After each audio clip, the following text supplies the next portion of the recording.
What's up, everybody? It's Nara, and today I'm on the Better Than Peter podcast. สวัสดีค่ะ Nara นะคะ วันนี้มาพูดคุยใน podcast ของ Better Than Peter. So, okay, this is interesting for me, and I think this is one of the things which we want to talk about in the podcast was, and not to sound preachy, but you kind of reverse migrated from America to Thailand. Completely. First, tell me, that would have been a little crazy. And then secondly, did you know that you will make it? Or did you just say, I'm going to follow my dreams and see how it takes me? The reverse migration thing, I'm sure it gets to my parents every day still. Even to this now? Day. Huh? Even now? Even now, I'm sure. Because my parents are like, we worked so hard to leave Thailand, to go build the American dream.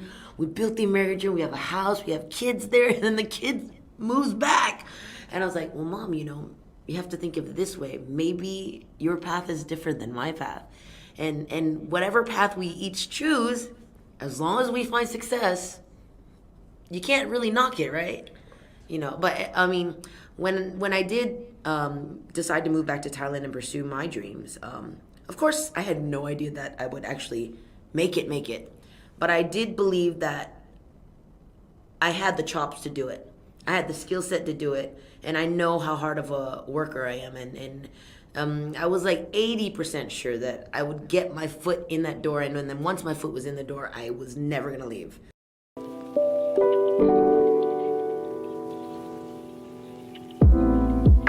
Good things happening. I believe so. So very quickly, for people who may not have heard of your story, I've quickly researched. You are Thai American. You grew up in the U.S. You weren't somebody who moved from here.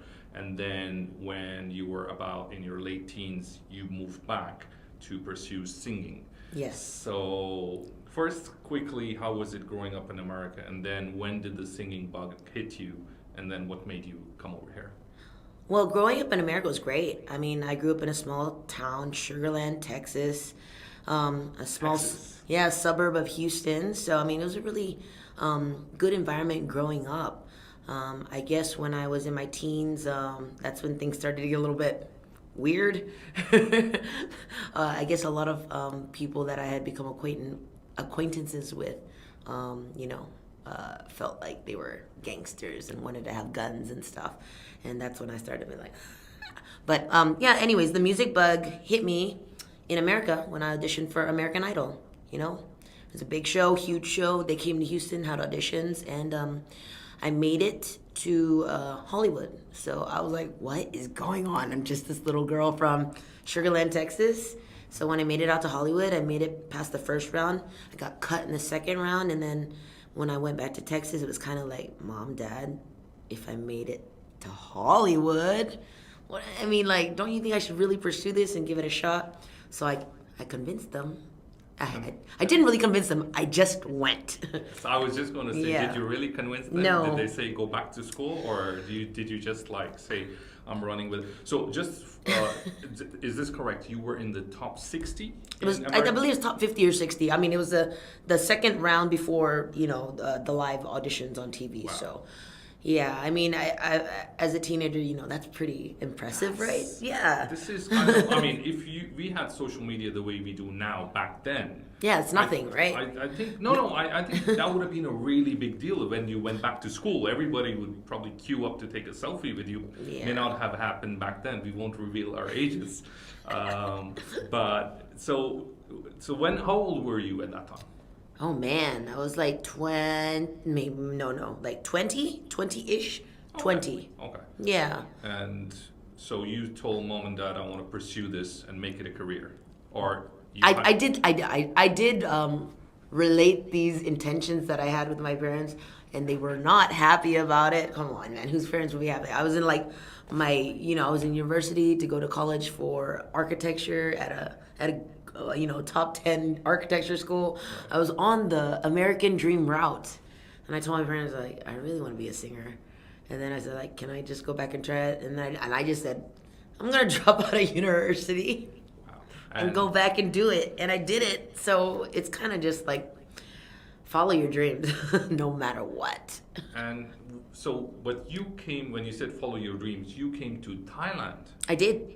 So okay, this is interesting for me, and I think this is one of the things which we want to talk about in the podcast was, and not to sound preachy, but you kind of reverse migrated from America to Thailand. Completely. First, tell me, that would have been a little crazy.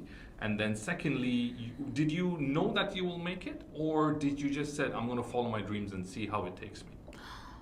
The reverse migration thing, I'm sure it gets to my parents every day still. Even to this now? day.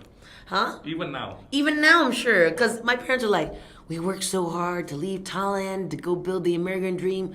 We built the American dream. We have a house. We have kids there. And then the kid moves back.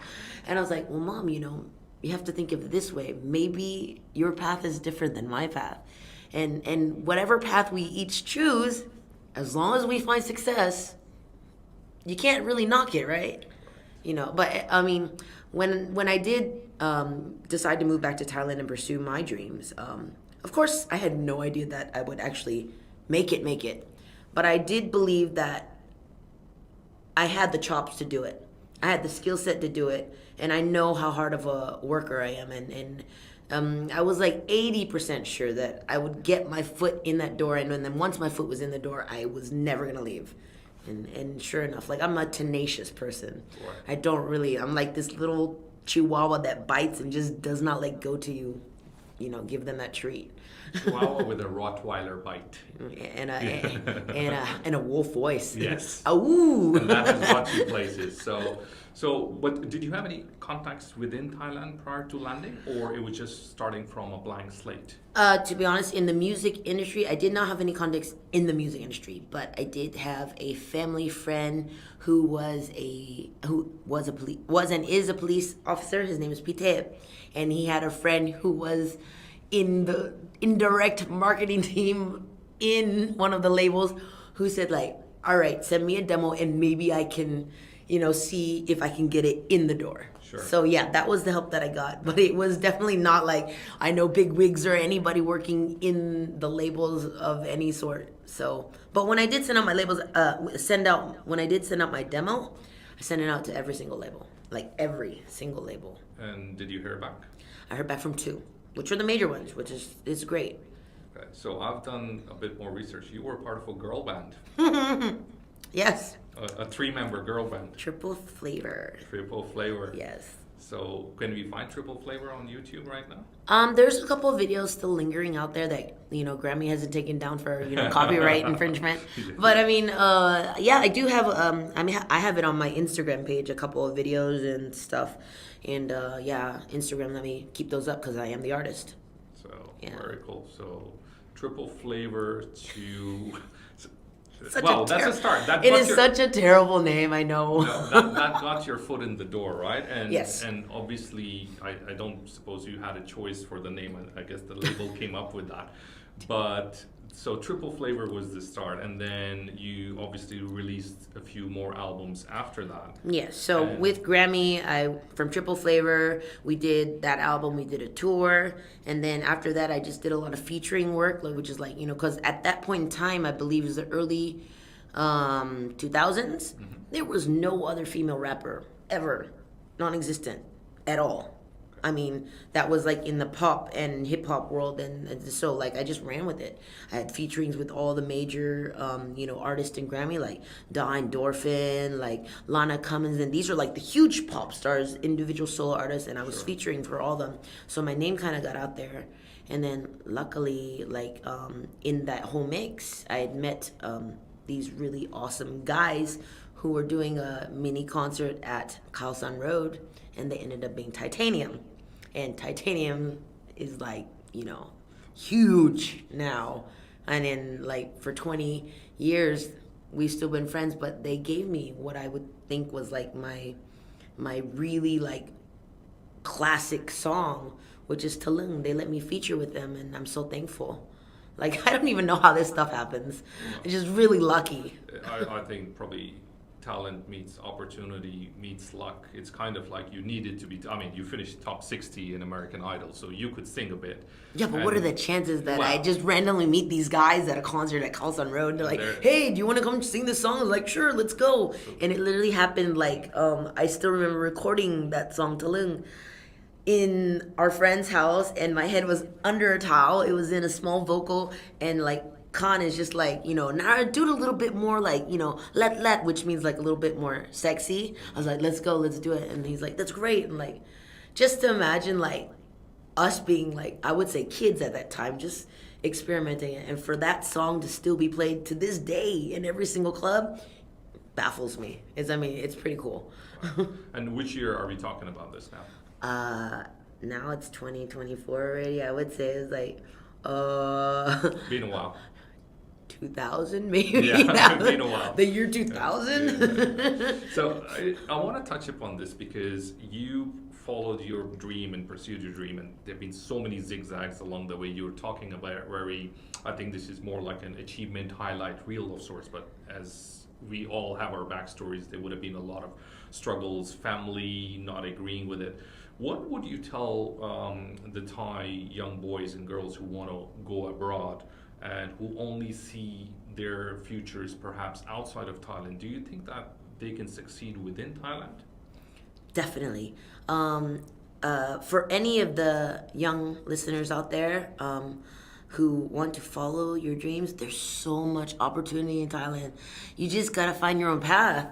Like I just taught my student. I have a student now who I'm trying to teach emceeing and the path and career path and everything, and pass on some knowledge that I think will help her. And I told her, I was like, look, there's so much opportunity in Thailand just because of the sheer numbers of the people, right, the population. Like you do something and you do it with all your heart and you believe in it, you can be successful here. You don't need to feel like you need to go abroad. Right. I don't feel that. I mean, look at me. I'm from abroad. I came here. Like, you can do it. Right. It's great. And I feel like you just gotta find what inspires you. Right. And when you find what inspires you, you can inspire others. Music was your calling, and music was something you started your career. How did the move to Singapore happen? Oh, that's easy. So I ended up being an MC at clubs, because it actually, to be honest, it made more money than recording music with a label. Not taking any away from that experience. But I started MCing at clubs, and then once I started working with more and more international DJs, they started eventually bringing me overseas. So I was touring around, Asia. I've been to almost every country in Asia. Ended up in Singapore, and then I was like, wow, this place is dope. It was so clean, so efficient, and I guess I have a little bit of OCD, so when everything there is so precise and on time and clean, I was like, oh, this is heavenly. I need to figure out how to be here more often. So I ended up doing a lot more, gigs and events in Singapore, and I just ended up really loving it. So I ended up just staying there, fell in love with the Singaporean, and then, broke up with the Singaporean, but I ended up, still keeping a lot of contacts and friends there. And to this day, I love Singapore. Singapore's amazing. You were already with One Championship prior to the move to Singapore, or did that happen when you were in Singapore? I had that fall into my lap as well. So we want to talk about this serendipity, this luck, this talent. This is what I'm talking about. Yeah. You are putting yourself in these situations where people are finding you. So tell us about the story where One Championship, basically you became the voice of them, but you were in Singapore doing what? Okay, so I was in Singapore being a gigging MC, so at nightclubs. That was the only thing that I was doing. Never in my wildest dream thought I'd be yelling for One Championship or screaming or announcing, nothing of that sort, and no prior experience of that. At all. So I had been to a couple of One events as a paying fangirl customer of One Championship, and we paid a pretty penny just to sit, ringside, and I enjoyed it. And I've been to 3 or 4 of their events. And then one night I was emceeing at a club, and I guess they were looking for another MC because the previous MC was, I guess, no longer going to be continuing with One. That's Miss Lenny Hart, idol, iconic. But so I was at a club, and one night some guy's like, would you be interested to audition to become the voice of One Championship? I was like, what? Excuse me? And he's like, why don't you say a couple things on the mic and say it really loudly? I was like, all right, let's go. Representing, and I was just messing around at the club, but I was like, are you serious? It was just weird. And like I could see in the corner of my eye, like Rich Franklin was there. I was like, what is this? So this has got to be a dream. This is no way this is really happening. So I was kind of like, what's going on? Okay. And then after that meeting in the nightclub where they were like, would you be interested to audition? In my mind, I was like, hell yeah. Why not?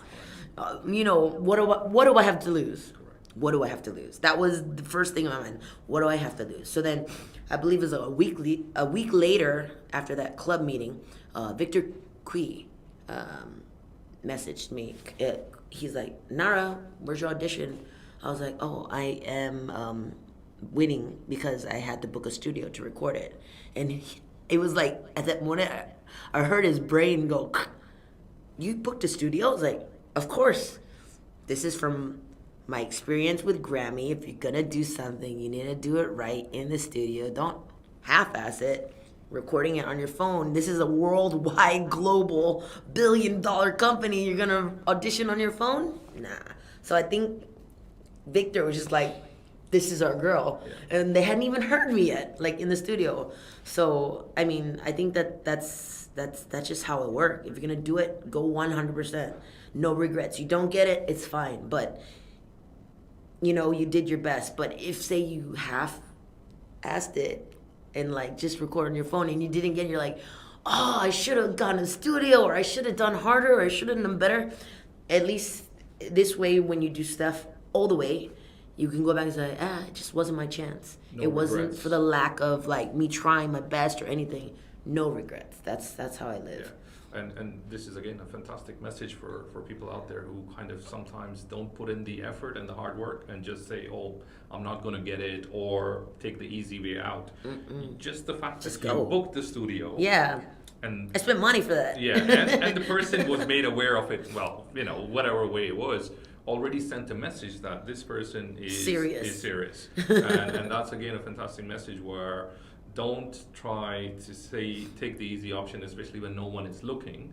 Put in the effort, and sometimes the result may not go your way, but then sometimes the result will go your way, and then people will call you lucky. So it's not lucky. So I still find it lucky that I was even given this opportunity with it was just a weird thing. Like weird things just happen on, like, people think it's luck, but sometimes I also will it. I feel like I manifest good things, good people to come into my life. I do. I actually, now that it's obviously you've been with the company for a while now, but hearing your voice, I cannot imagine you doing anything else. It's like, and I've heard your voice, like, and some of the names are difficult names. Some of the fighters from certain regions of the world have really long last names. And but it's fun. I like that. Yeah. I like it. And so you were in Singapore. You got this gig. How did Singapore's social happen? Oh, that was just like me helping my friend out, my best friend Nicole. So she got selected to be a cast member, and they wanted me to, like, be her supporting cast. I was like, sure, no problem. So I just, I did that show for fun. Like, it was cool. Yeah, I mean, you were not a recurring. I mean, it was more like you had very small bits of it. And but there was an episode where all the castmates attended a live one event, and it seemed like a cool integration where, being the home of one championship, it seemed like a natural integration into the show. Yeah. It did. It was. It was. That cool. Was the first time I said, okay, there is this person who's super tiny, but the voice is. Everybody says that even here. They're like, you're so little. I was like, not really that little. I just have a really big voice. I'm tall, and I found you quite petite. So, but yeah, the voice, make no mistake, the voice is loud and booming, and so this was great. Your career is going well, and then recently I came across your Instagram post. You seem to be in the streets of Bangkok on billboards and on featuring with a brand such as GQ. So it just seems like the highlight reels are keeping on coming, and it's really taking steam. But tell us about this campaign with GQ, which you seem to be plastered across different parts of Bangkok in. Well, so from one in Singapore, COVID hit, right? So then after COVID, everything kind of slowed down a bit. then they decided to have one Lumpini, one Friday fights. And even for that, I wasn't given that job. Okay. I auditioned for that job too. Yeah. I'm a bit surprised. I auditioned Being for... Thai. No. But like, okay, here was the thing. I never thought that I would be doing this job either. I was happy being just the crazy lady screaming the walkouts.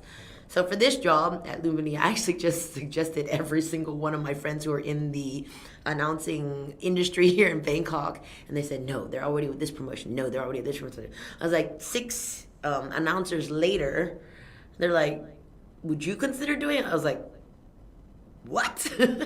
I was like, I don't know. That seems like a really stressful job, and it is. I was like, okay, I'll try it. So I sent an audition for this job too. And yeah, here I am today. I think you knew somebody in HR already, but yes, I mean, your tape, and I don't even know why you needed to send a tape. They or is announcing different. Completely different. Okay. Okay, stress levels is like exponential. So for when you're just yelling the walkouts, your stress level is like, okay, I need to really focus for this 20 seconds. When you're announcing everything, you have to focus for like 6 hours, and like you're just there like, okay, is there gonna be a knockout? Like it's high pressure. I respect Dom so much because he looks so cool, calm, and collected. It's stressful. I was going to come to this, but I'll come now. That do you have like a routine or a ritual on the day of the event? I pray.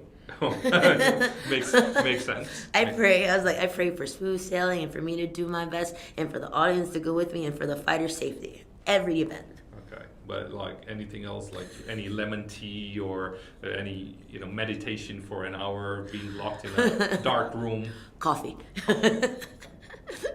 Yeah. Okay. So the billboard thing came along because I've been doing this job for a year now, and so GQ Apparel came in and said they want to do a campaign with me, and they said, would you be interested? I was like, sure. Why not?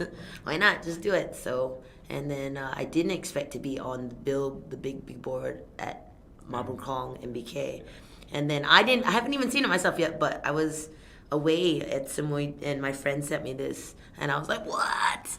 Like crazy. I mean, the week before I'd taken my parents and we saw it at Siam, and that was already enough for me, because not only just to see myself on a billboard for the first time in my life, but to have my parents there with me, it was kind of like they can kind of be like, she finally made it. They can like, forgive they you can just for, just let it go, for having left America to come to Thailand. Correct. You're forgiven now. Yeah, I think my mom and dad, like, even though they're still like, what are you doing, like yelling at Muay Thai fights, and like now they're kind of just like, okay, fine, just let her be, and like they're kind of cool about it now. And I think like once I signed my first contract, they were like, all right, cool, we don't really have to worry about her so much anymore. I saw one of the Instagram stories of yours, which was fantastic, where you said that I think something along the lines, you still have to be quiet when you come home, and your parents are. So it's an Asian thing. Yeah, that was hilarious.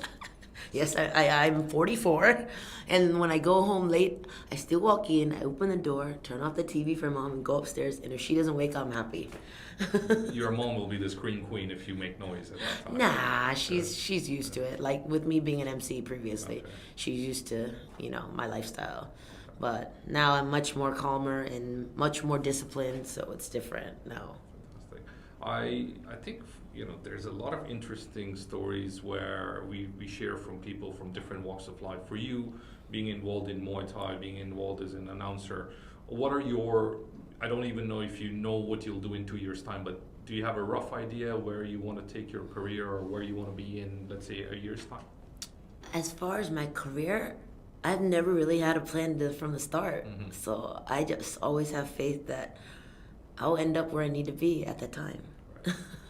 Right. And I know that doesn't sound like that sounds like horrible advice. Just go with it. But to be honest, that's what I've done for the past 20 years of my career, and I've always landed where I needed to land. And I think as long as you have a good work ethic, and you're genuine, and also like just kind.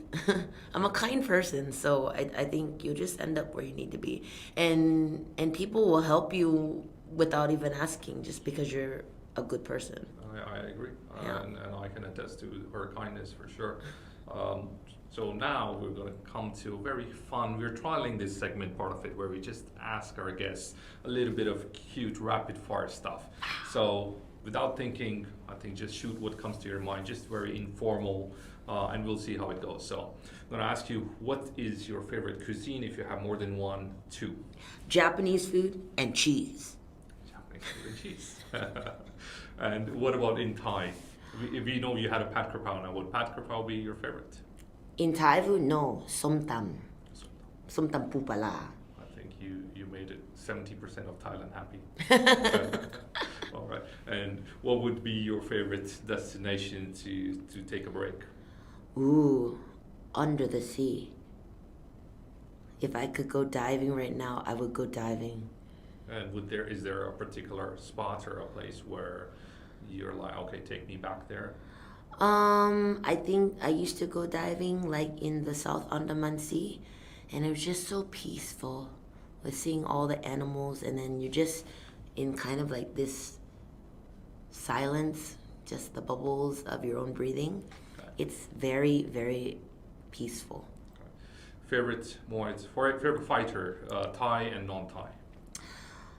Favorite Thai fighter, Rotang, all the way. Yeah, he's just crazy. And non-Thai fighter, Haggerty. Would I want to see them fight again? Most definitely. All right, and perfect. So Nara, this really flew by. Do you have like any message for the people out there listening again, just to reiterate the message about working hard, trying to follow your passion, and then, as you said, there's plenty of opportunity within Asia, Singapore, Bangkok, Thailand. You don't necessarily need to go west. I mean, you can, but there's enough over here, isn't it? Yes.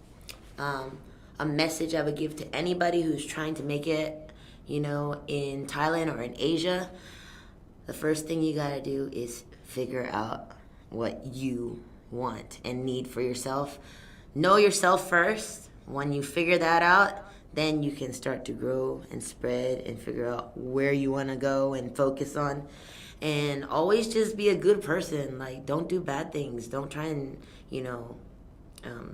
mess up other people's roles or steal, or just be a good person, and God willing and everything, you try your hardest, do your best, put your best foot forward. One step forward, two steps back.